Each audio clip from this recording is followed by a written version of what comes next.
पाकिस्तान तहरीक इंसाफ के सीनियर नायब सदर हामिद खान ने कहा है कि बानी पीटीआई का पैगाम है कि उम्मीद और हौसले से इलेक्शन लड़ें। 8 फरवरी को घरों से निकलें और पीटीआई उम्मीदवारों को वोट दें।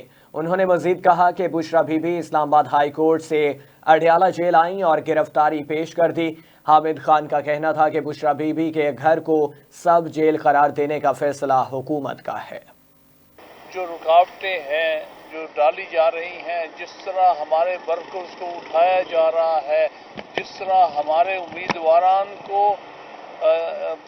इलेक्शन कैंपेन नहीं करने दी जा रही, जिस तरह उन्हें धमकाया जा रहा है, जिस तरह पोलिंग एजेंट्स को गायब करने की कोशिशें हो रही हैं, खान साहब का पैगाम है कि आप तमाम तर मुश्किलात के बावजूद आप हौसले से इलेक्शन लड़ें।